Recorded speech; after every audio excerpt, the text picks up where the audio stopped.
오늘 장 랭킹5 시작해 보도록 하겠습니다. 궁금한 포인트가 많은 오늘이죠. 키워드 놓고 전략 아이디어 지금부터 펼쳐보도록 하겠습니다. 두 분과 함께 아이디어 구상 지금부터 본격적으로 해볼 겁니다. 이지스탁 이지은 대표, 이재규 SK증권 PB차장 두 분 나와주셨습니다. 어서 오십시오. 안녕하십니까. 자, 오늘 좀 긴장감의 오후죠. 아무래도 내일이면 다 괜찮아질 것 같은데 오늘 오후에는 참 걱정거리가 많습니다. 하나씩 걷어가면서 조금 더 깨끗한 뷰 만들어 보죠. 첫 번째로는 저희 반도체 IT 쪽 이야기를 해야 될 것 같습니다. 현재 구간에서 시총 상위주 가운데 SK 하이닉스가 돋보이는 흐름을 현재 구간에 보이고 있습니다. 일단은 반도체 펀더멘탈 이슈보다는 SK 하이닉스 중점으로 이야기를 오늘은 펼쳐가야 되지 않을까라는 생각이 살짝 듭니다. 이재규 차장님, 먼저 하이닉스 놓고 우리 첫 번째 질문 가보도록 할게요. SK 하이닉스의 분위기가 이제 본격적으로 달라지기 시작한 게 맞는지, 결국은 공시 내용을 보면 미국 증시 상장 추진한다라는 게 확정은 아니지만 검토 중이다. 그러니까 그 방향이다라는 걸 시장에 전달한 거잖아요. ADR 상장이라는 모멘텀만으로 지금 SK 하이닉스에 대한 시장의 평가 어디까지 레벨업 됐다라고 차장님은 판단하실까요? 네, 일단 SK하이닉스가 가지고 있는 실적과 2026년도에 대한 전망을 고려해 본다면 사실 ADR과 관련되어 있는 내용이 아니어도 주가가 올라가는 것은 맞다라고 생각을 하고 있습니다. 다만 최근에 어떻게 보면 모멘텀이 부재했었던 상황에서 ADR과 관련되어 있는 부분들, 그러니까 우리나라 SK하이닉스가 미국에서 ADR을 통해서 매매가 된다라고 한다면 글로벌 시장에서의 관심도가 굉장히 높아질 가능성이 높겠죠. 그렇다라고 한다면 자금이 들어오면서 어떻게 보면 미국에 상장되어 있는 마이크론과의 그런 밸류적인 측면에서의 리레이팅이 이제 재평가될 가능성이 높다라고 생각이 되거든요. 그래서 미국 쪽에서 ADR 쪽에 대한 수요가 들어오면서 주가의 상승이라든지 시장에서의 관심을 받는다라고 한다면 그 가격과 우리나라 시장에서 거래가 되고 있는 SK하이닉스의 가격의 괴리를 계속해서 좁힐 가능성이 높다라고 생각이 됩니다. 그렇게 된다면 우리나라에 상장되어 있는 SK하이닉스 같은 경우도 당연히 우상향을 이어갈 가능성이 높다라고 생각이 되기 때문에 저는 굉장히 긍정적인 주가 상승의 모멘텀이 될 수 있다라고 생각이 되고요. 그리고 최근에 거의 한 달 정도만 놓고 본다면 삼성전자보다 SK하이닉스보다 삼성전자가 좀 더 좋은 모습을 많이 만들었었기 때문에 낙폭이 과했던 상태에서 기다렸었던 긍정적인 내용들이 나오면서 자금이 많이 몰려 들어오고 있다라고 생각을 하고 있습니다. 제가 우리 방송에서도 몇 차례 말씀드렸었던 부분이 뭐냐면 SK하이닉스 같은 경우는 20일 이동평균선이 회복이 되지 못했기 때문에 우리가 이 부분은 좀 체크를 하셔야 됩니다라는 말씀 드렸는데 SK하이닉스가 이번 주 월요일부터 20일 이동평균선 위로 잘 올라왔거든요.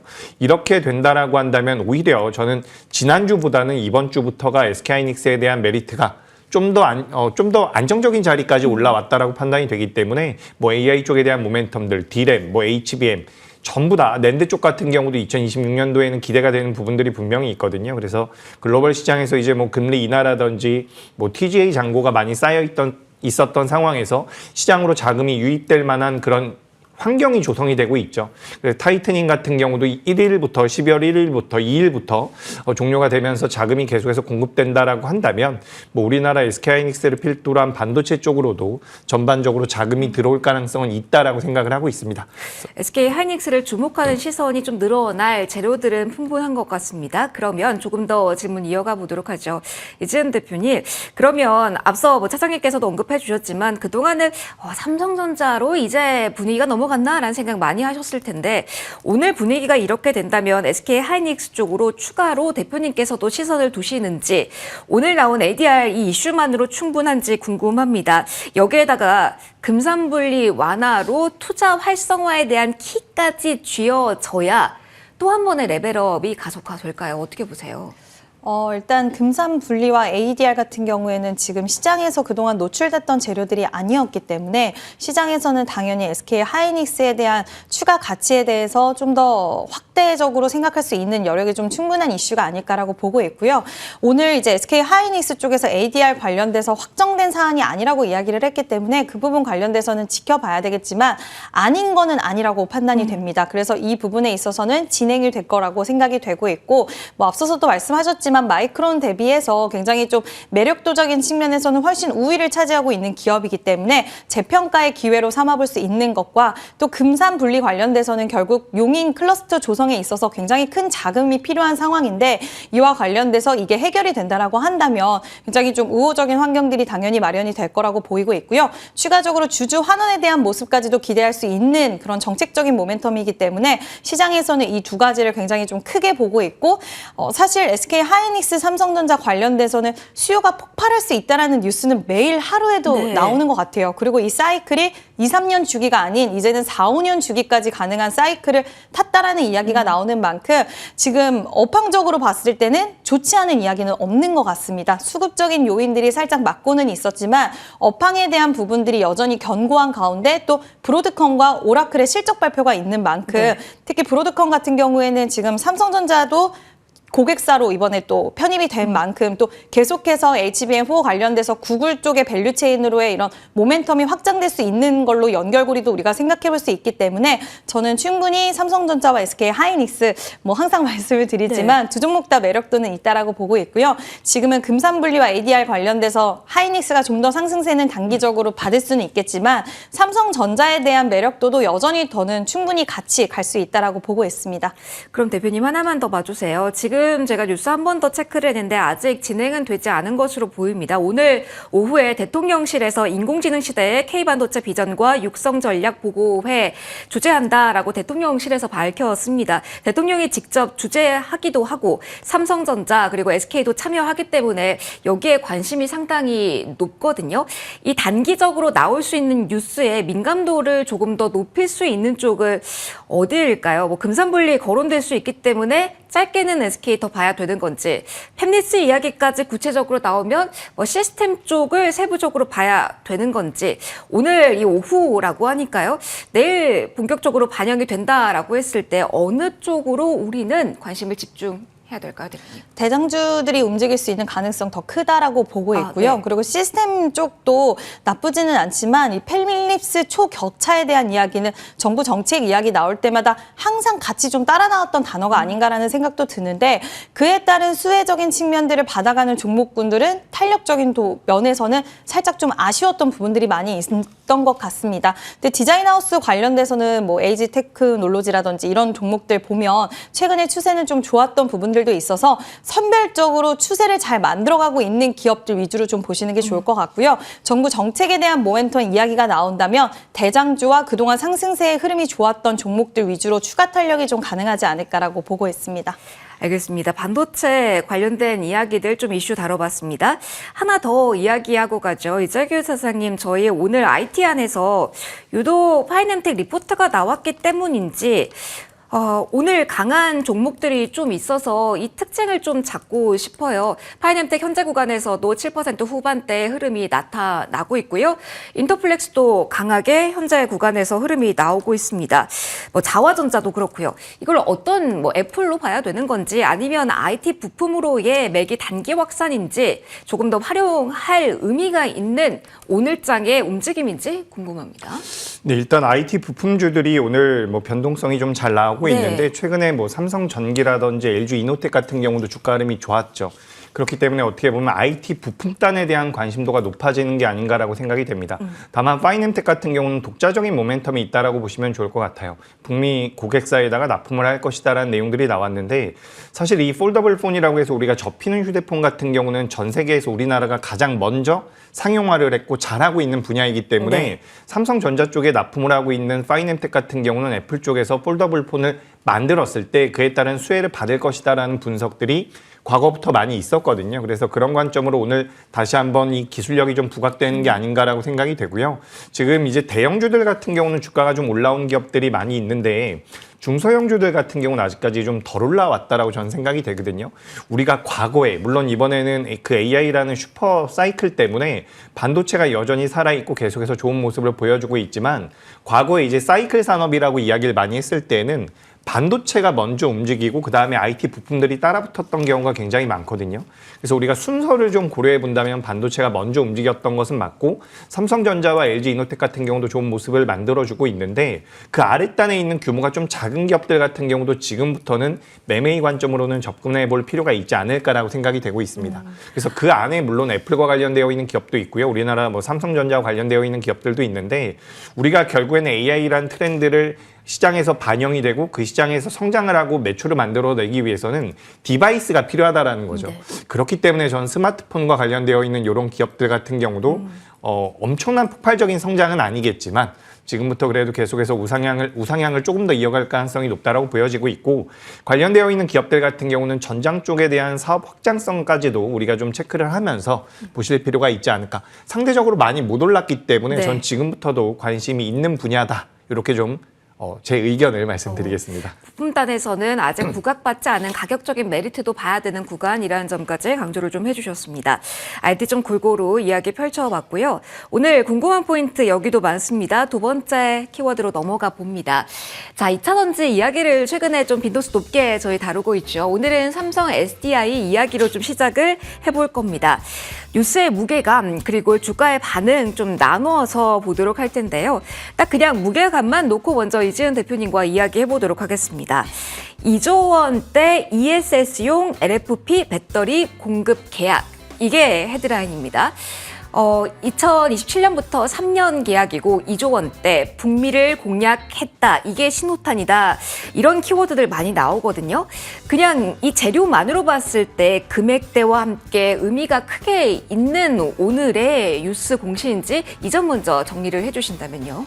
네, 저는 충분히 의미가 있다라고 보고 있고요. 기다리던 소식이 나왔던 부분이고 올해 매출의 한 15%가 넘는 수준이기 때문에 꽤 큰 규모의 수주를 받았다라고 생각을 하고 있고, LG 에너지 솔루션이 수주를 받는 동안에 삼성 SDI도 사실 많이 좀 기다렸었고, 네. LG 에너지 솔루션에 비해서 약간은 속도적인 측면에서 조금은 뒤처질 수 있다라는 이야기도 있었지만 이번 이 수주를 통해서 다시 한번 좀 증명을 해내지 않았나라고 생각을 하고 있고요. 지금 전기차 라인으로 그동안 가동됐던 부분들을 지금 ESS, LFP 쪽으로 빠르게 전환을 시키고 있는데, 이런 흐름들 속에서 결국에는 지금 캐즘에 대한 이야기가 다시 고개를 들다 보니까 빠른 그런 전환에 대한 흐름들, 이런 것들이 저는 이런 결과를 좀 도출해냈다라고 생각을 하고 있고 상당히 긍정적으로는 보고 있습니다. 오늘 기대를 많이 했는데 생각보단 탄력이 좀 약하다라고 생각하시는 분들도 계시겠지만, 오늘은 반도체, 그러니까 SK 하이닉스에 대한 수급 강화 흐름들이 있었고 또 제약바이오 쪽의 종목들이 흐름이 좋아요. 그러다 보니까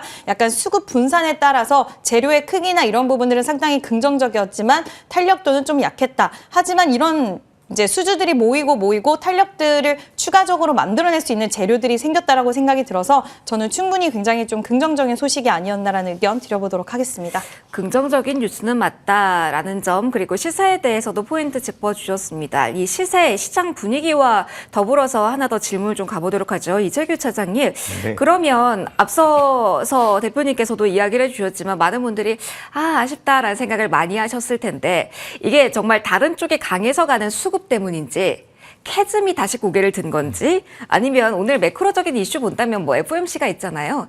네. 이 이슈가 상단을 제한했기 때문에 오늘은 크게 반응을 못하지만 그래도 조금 더 긴 시각에서 본다면 모멘텀이 폭발적으로 시장에 반영될 가능성도 계속 열어둬야 되는지 궁금합니다. 네.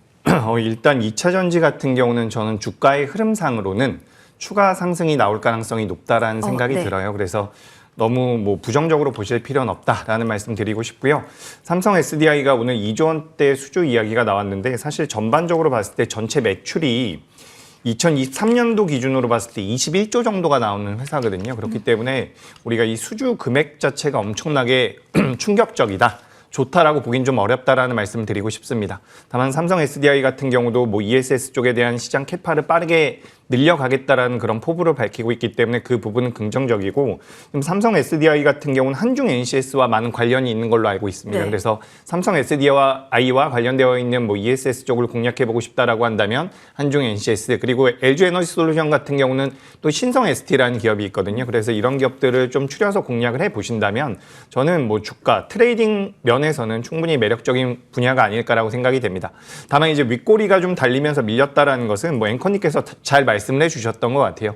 FOMC에 대한 뭐 경계감도 많이 반영이 되고 있는 것 같고요. 그리고 주가가 어쨌든 상방으로 강력하게 튀어오르는 것이 자주 있는 일은 아닙니다. 그렇기 때문에 어느 정도 올랐다가 차익이 좀 나오는 부분들 같은 경우는 시장의 그런 자연스러운 흐름이다 라고 생각을 하시면 좋을 것 같아서 너무 부정적으로 보실 필요 없고 FOMC 회의 이후에 시장에 대한 뭐 글로벌 시장 위험 자산 쪽에 대한 주식 시장 쪽에 대한 자금의 흐름을 좀 살펴보시고 우리 시장에서 자금이 빠져나갈 만한 여건이 만들어지지 않는다면 저는 그때는 2차 전지 같은 경우도 추가 상승의 가능성이 높지 않을까.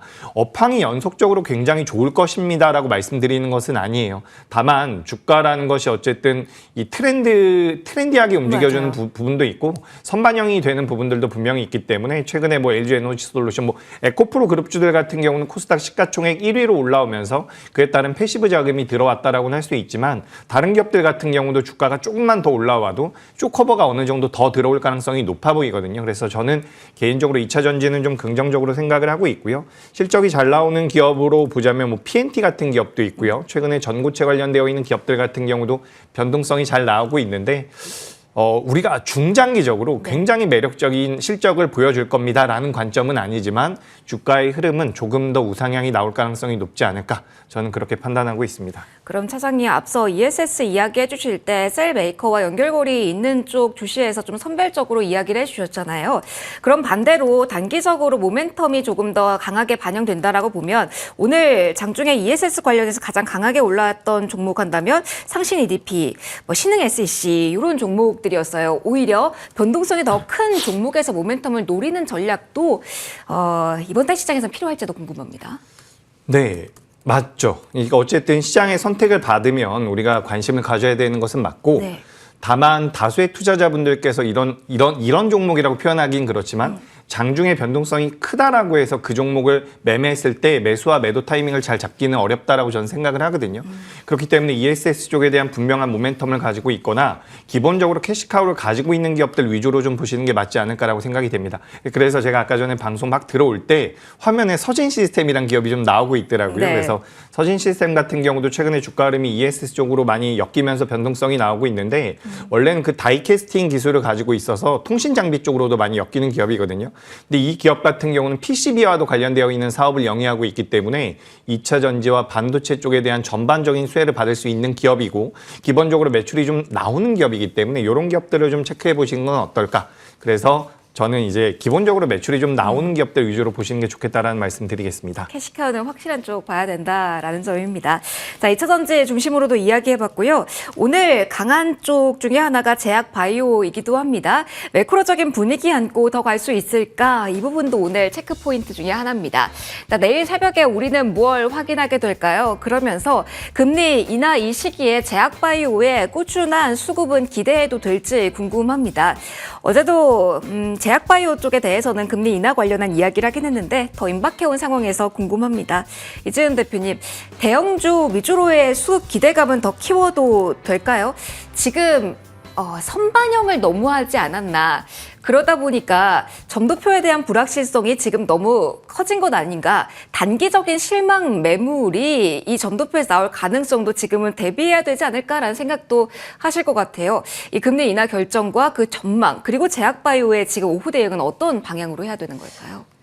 저는 개인적으로 지금 알테오젠 관련된 이슈 노이즈가 좀 생기면서 네. 제약바이오 종목들이 미리 좀 움직였잖아요. 네네. 미리 좀 변동성이 확대되었고 미리 가격에 대한 조정이 좀 나왔었기 때문에 오늘 FOMC를 앞두고 제약바이오, 뭐 ABL 바이오, 특히 에이드C 쪽 관련돼서 리가켄 바이오라든지 상승세 추세를 좀 돌려주고 있는 모습이 나오고 있는데 저는 금리 인하 이야기보다도 지금 이제 우리가 가장 주목하는 게 점도표에 대한 변화라든지 파월이 어떤 발언을 할지에 대한 부분들이 좀 가장 중요한데 금리 인하 사이클을 탄 부분에 있어서는 기정사실이기 때문에 시장이 원하는 답변과 시장이 예상했던 것보다 충격으로 다가온다 하더라도 일시적인 변동성이 야기된다 하더라도 그 충격의 강도는 생각보다 약하거나 아니면 변동성 이후에 빠른 회복이 좀 가능하지 않을까라고 보이고 있어서 제약바이오 쪽에서는 여전히 좀 우리가 긍정적으로 약간의 그런 기회들을 좀 모색할 수 있지 않나라고 생각을 하고 있고요. 또 중요한 부분은 지금 상반기 때 바이오 행사 일정이 굉장히 많이 포진이 되어 있습니다. 뭐 다들 아시겠지만 JP모건 헬스케어도 있기는 한데 네. 2월 달로 가면 ADC 관련돼선 유럽 행사도 포진이 되어 있고 2월 달에 굉장히 많은 행사들이 있는 만큼 또 우리나라 기업들 ADC 치료제 관련된 모멘텀이 있는 기업들은 행사 일정에 대해서도 기대 심리는 더욱더 커질 수 있다는 생각이 들어서 FOMC 안에서의 어떤 결과치가 순간적인 변동성과 이런 단기적인 변동성을 유발할 수는 있겠지만 우리가 제약바이오 쪽에서 기대하는 흐름들은 크게 변화는 없을 거라고 보이고요.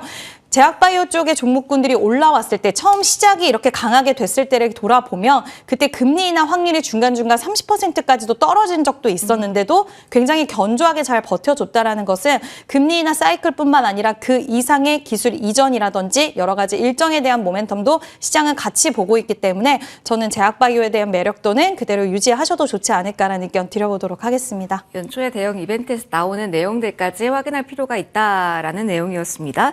그럼 국내 정책적인 포인트들도 이야기해보죠. 이재규 차장님, 저희가 국민성장펀드가 상당히 조용하긴 합니다만 출범 오늘 그리고 19일 업무보고에서 세부 내용은 좀 발표될 것이라고 합니다. 다음 주 금요일이 19일인데요. 그러면 첨단 산업 중에 바이오도 지정이 되어 있으니까 이 펀드 자금에 대한 기대감이 유효한지, 특히 오늘 오후 기준으로 봤을 때 기관 쪽에서 코스닥은 거의 제약바이오 중심으로 매수가 지금 펼쳐지고 있거든요. 관련된 기관 매수의 포인트 주시 지금부터 더욱더 본격적으로 해도 될지 궁금합니다. 네, 그럼요. 저는 코스닥이 좋은 모습을 보일 가능성이 높아 보입니다. 근데 그에 앞서서 아까 제가 상신 EDP랑 그 신흥 SEC 네. 말씀드릴 때 마치 실적이 좀 안 나온다는 뉘앙스를 좀 풍긴 것 같아가지고 서진 시스템 말씀드리면서 상신 EDP와 신흥 SEC 같은 경우도 삼성 SDI 쪽에 대한 매출을 가져가고 있는 흑자 회사다라는 말씀 한번 드리고 싶고요. 네. 이제 본 질문으로 들어가서 국민성장 펀드가 어쨌든 코스닥을 많이 육성하고자 하는 부분들이 있거든요. 국민성장 펀드를 만들어서 그 중에서 상당 부분 10%에서 20% 시간이 지나면 더 많은 비중으로 계속해서 늘려갈 건데 뭐를 늘려갈 거냐면 모험 자본 투자라고 해서 코스닥 쪽으로 자금이 들어올 가능성이 높아 보이거든요. 그래서 최근에 에코프로비엠이라든지 에코프로 같은 경우도 알테오젠이 이전 상장을 하면서 코스닥 쪽 시가총액 상위 종목군들로 올라가기 때문에 그런 국민성장 펀드 쪽에 대한 수혜를 수급적으로 받는다라고 저는 생각을 하고 있거든요. 그래서 그런 관점에서 본다면 영향이 분명히 있다라고 생각이 되는 거고, 제약바이오 같은 경우도 당연히 그에 따른 수혜를 받을 가능성이 높아 보이기 때문에 전 제약바이오는 굉장히 긍정적이라고 생각을 하고 있습니다. 추가적으로 말씀드려보자면 이제 알테오젠이 코스피로 이전 상장이 결정이 돼 있는 상황이기 때문에 코스닥에서 제약바이오의 방향성을 보려면 전 ABL바이오가 굉장히 중요할 것 같거든요. 저도 이제 방송 다니면서 ABL바이오가 밀리면 제약바이오는 당분간 조심을 해야 될 것 같습니다라는 말씀 드렸는데 오늘 기분 좋게 반등이 나와주고 있어서 네. 제약바이오 같은 경우는 전반적으로 모멘텀을 받아갈 가능성이 높아 보입니다. 게다가 비만 치료라든지 시장에서 제약바이오와 관련되어 있는 기업들 같은 경우는 모멘텀이 계속 있죠. 제가 우리 방송에서도 몇 번 말씀드렸던 것 같은데 4분기 때 기술 이전이 가장 많다라고 하고요. 기본적으로 코스닥 업종 자체는 매년 1월 달과 2월 달에 가장 좋은 성과를 보입니다. 만약에 내년 1월 달과 2월 달에 코스닥이 좋은 성과를 보인다라고 한다면 그것은 제약바이오 때문일 가능성이 높겠죠. 그런 관점으로 본다면 너무 작은 기업들 내가 너무 열심히 연구를 해서 좋은 종목을 매매하시는 것도 좋지만 전 웬만하면 대형주 위주로 좀 공략을 해보신다면 제약바이오 같은 경우는 매력적인 투자처인 것 같습니다. 기술 수출 성과에 대한 모멘텀도 기대를 해보자. 그리고 비만 쪽 이야기도 해주셨는데요. 이지은 대표님과 비만 짧게만 저희 정리 한번 하고 갈게요. 오늘 장 초반에 삼천당 제약 그리고 일동제약이 사이즈가 큰 종목 가운데서도 눈에 띄는 강세를 보여서 이걸 어떻게 봐야 되는지 좀 헷갈리더라고요. 비만 키워드를 가진 종목군 안에서 어찌 보면은 변동성 측면에서는 후발주자 정도가 움직이는 걸지 아니면 다른 측면에서 이러한 종목의 상승을 봐야 되는 건지 궁금합니다. 큰 틀에서는 비만일까요? 아니면 방향 약간 틀어야 되는 걸까요? 비만 치료제도 같이 계속 봐야 된다라고 생각하는데 대장주격의 종목들이 그동안 시세가 끊이지 않게 올라가면서 네. 좀 피로도가 쌓인 상황 속에서 대장주가 약간의 쉬어가는 흐름이 나왔을 때 그 밑에 단에 2, 3등을 했었던 종목들이 같이 쉬어가면 그때는 비만 치료제에 대한 맥이라던가 비만 치료제 관련돼서 시장의 관심도가 조금은 끊어질 수도 있는 상황인데 첫 단의 종목들이 쉬어갈 때 그 틈새를 후발주 종목들이 채워간다? 그거는 그만큼 비만 치료제 섹터 그리고 비만 치료제 시장에 대한 모멘텀을 시장이 강하게 받고 있다는 것으로도 해석할 수가 있을 것 같고요. 말 그대로 순환매가 계속적으로 이렇게 긴 시간 동안 돈다라는 건 새로운 재료가 나오지 않음에도 불구하고 이 시장 자체에 대한 성장성 그리고 이제 앞으로 추가적인 새로운 소식들에 대한 기대감들이 상당히 크다라는 생각이 들어서 저는 충분히 긍정적인 시각으로 비만 치료제 관련된 종목군들은 지켜보셔도 좋다. 그리고 혹시 보유하신 분들은 부분은 한번 보유 관점으로 계속적으로 좀 이어가셔도 좋지 않을까라는 의견 드려보도록 하겠습니다. 저희가 계속 오랜 기간 이 관련된 이야기들 비만 쪽 하고 있는데 조금 더 봐도 된다. 내년 전망은 리포트에서도 비만 강조한 이야기들 좀 많이 나오고 있다라는 점도 같이 참고해 보시면 좋겠습니다. 성장성 이야기 요즘 많이 나오죠. 금리 인하기에 성장주 많이 보니까요. 그런 만큼 로봇을 조금 더 비중 있게 봐야 되는 걸까요? 이슈화되고 있습니다. 로봇주 보도록 하죠. 자, 한미정부 육성 의지가 단단하게 로봇주에 지금 확인이 되고 있습니다. 오늘도 로봇주 안에서는 클로버도 7% 이상의 오름세가 나오고 있고 연속성이 나오고 있는 쪽 주목을 많이 받습니다. 어떤 의미로 봐야 될까요? 이재규 차장님, 사실 여러 가지 뉴스가 있습니다. 보스턴 다이나믹스의 최고 경영자가 뭐 미국 정부와 로봇 관련된 이야기 논의 중이다. 뭐 이런 이야기가 나왔음에도 현대차 그룹 부품단에서 로봇 모멘텀을 가졌던 쪽은 오늘 너무너무 잠잠합니다. 시선이 어떻게 되는 걸까요? 로봇주의 순환매 형식으로만 뉴스의 연결고리가 아니라 이 자금의 순환매 형식으로만 로봇이 계속 당분간은 움직인다라고 전략을 봐야 되는 걸까요? 네, 둘 다 맞는 것 같습니다. 그러니까 네. 뭐 정부의 정책적인 부분들도 영향을 분명히 줄 거고 보스턴 다이내믹스와 관련돼서 우리나라 현대차 그룹 쪽에서 로봇 관련 사업을 하는 기업들 같은 경우는 주가가 이미 좀 올라왔죠. 그렇기 때문에 추가적인 상승보다는 조정을 좀 받고 있지만 로봇 쪽에 대한 모멘텀 같은 경우는 계속해서 부여될 가능성이 높아 보입니다. 그래서 글로벌 빅테크 기업들이 계속해서 로봇에다가 투자를 하고 있는데 우리가 좀 생각을 해볼 부분이 뭐냐면 결국에는 미국이 중국을 규제한다라는 것은 자명한 사실이죠. 그렇기 때문에 미국이 중국을 규제함으로써 우리나라 2차 전지도 살아나고 있고요. 뭐 최근에 CDMO 기업 중에서도 미국이 중국을 규제함에 따라서 우리나라 기업들이 반사수혜를 받을 것이다 라는 내용들이 계속해서 나오고 있죠. 조선도 마찬가지입니다. 전 세계에서 중국이 가장 많은 생산량을 가지고 있는데 우리나라 미국이 중국을 규제함으로써 우리나라 기업들이 반사이익을 받는다라는 관점이거든요. 그런 관점에서 로봇 쪽 같은 경우도 지금 중국 쪽에서 2023년도 기준으로 봤을 때 미국보다 로봇에 대한 그런 이렇게 좀 많은 물량을 거의 4배 정도 물량을 가지고 있다라고 하거든요. 중국 쪽에서. 그렇다라고 한다면 미국이 중국을 규제할 만한 명분은 충분하다라고 생각이 되고 있고 그렇다라고 한다면 2026년도에 미국에서 정부에서 정책적으로 행정명령을 내리면서 로봇 산업을 육성한다라고 한다면 그에 따라서 우리나라 기업들은 수혜를 받을 가능성이 있어 보입니다.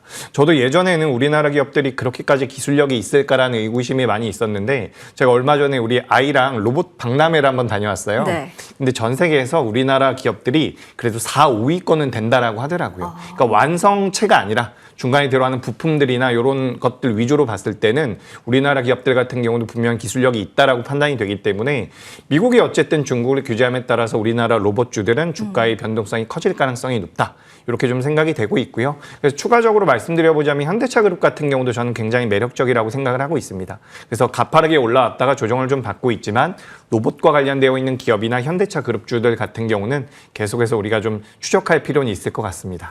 그럼 하나만 더 봐주세요. 제가 문득 좀 일정을 좀 보다 보니까 HL 만도가 내일 CEO 인베스터데이에서 로봇 사업 전략 공개한다라는 뉴스가 있네요. 사실 현대모비스가 8월이었던 것 같습니다. 그때 로봇 전략 발표하고 나서 트릭으로 많이 올라갔던지라 HL 만도 이벤트 CEO 인베스터데이 처음으로 가지는 건데 로봇 키워드가 내일이거든요. 오늘 조금 더 이쪽으로 시선을 기울이는 전략은 어떻다고 보실까요? 네, 오늘 주가가 많이 올랐다면 네. 매수를 하면 안 됐을 것 같은데 오늘 뭐 주가가 그렇게 변동성이 없기 때문에 오히려 내일에 대한 기대감은 가져가 볼 수 있지 않을까라고 생각이 됩니다. 그래서 이게 그러니까 똑같은 뉴스가 나와도 주가가 많이 올라온 상태에서 나오는 것과 주가가 많이 밀린 상태에서 나오는 것은 다르다라고 보시는 게 좋거든요. 근데 오늘 특별한 변동성이 없고 어느 정도 눌림이 나온다라고 한다면 저는 뭐 나빠 보이진 않습니다. 알겠습니다. 내일 어떤 이야기가 나오는지 HL 만도에 인베스터데이 있다라는 점 한 번 더 공지를 좀 드리고요. 저희 로봇에서 오늘 통신 장비가 워낙 강해서 연결고리 가지고 하나 질문 가도록 하겠습니다. 오늘 장비주가 유난히 강해요. 뭐 AI 인프라 투자와 연결고리를 가지면서 저희가 스토리를 짜야 되는 건지 오늘 특히 뭐 리포트 효과라고 봐야 되는 건지 모르겠습니다. 상단에 지금 가장 강하게 올라오고 있는 종목은 RFHIC거든요. 궁금합니다. 이재은 대표님, 최대 실적 전망의 급등이라고 하는데 뭐 AI 시대에 분명 필요한 한 곳이긴 하거든요. 연속성까지 조금 더 믿음 가져도 되는 섹터 지금이 맞을까요? 저는 충분히 긍정적으로는 볼 수 있을 것 같은데 방금 말씀하신 것처럼 AI 산업에서 정말 필요한 곳 중에 한 곳은 맞지만 시장에서의 이 재료에 대한 부각도는 저는 아직은 그 힘을 다 받지는 못하고 있지 않나라는 생각이 듭니다. 그러니까 예를 들어서 2차 전지 관련돼서 우리가 ESS 시장에 대한 기대가 원래 있었던 부분들이 예전부터 있었지만 최근에는 AI 시장의 국면에서 ESS 시장의 성장성이나 이런 쪽으로 굉장히 크게 부각을 받았잖아요. 그랬을 때는 주가 흐름에 대한 연속성이라든지 이런 부분들이 상당히 길고 강하게 갔었는데 통신 장비는 필요하다라고는 생각은 하지만 시장에서의 주목도나 이런 것들이 아직은 그렇게 크게 받지는 않은 것 같습니다. 뭐 반대로 생각하면 그만큼 앞으로 크게 받을 수 있는 기회가 있을 수 있다라는 것도 될 수가 있고 통신 장비 관련해서는 뭐 주파수 경매에 대한 일정에 대한 기대감 그리고 양자 암호도 사실 우리가 통신 장비주로도 엮어서 생각할 수 있는 부분들이 있기 때문에 재료는 무궁무진하고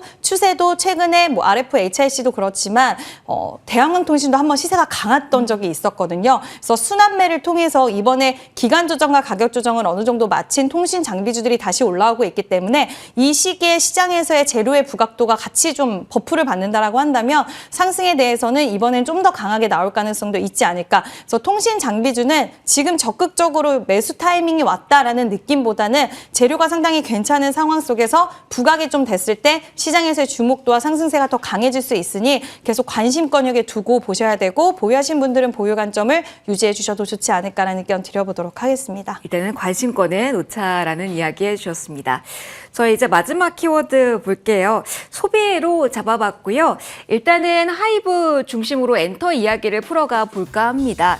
이제는 움직일 때가 되었을까? 이제는 몇 번이나 많이 생각하셨을 텐데 오늘 리포트 보면은 내년 영업이익 10%대 회복 가능하다라는 이야기 나왔습니다. 무엇보다도 BTS 모멘텀에 대해서 시장은 많이 기대를 하고 있는 듯한데 장 초반에는 6%까지 올랐다가 역시 윗꼬리이긴 하거든요.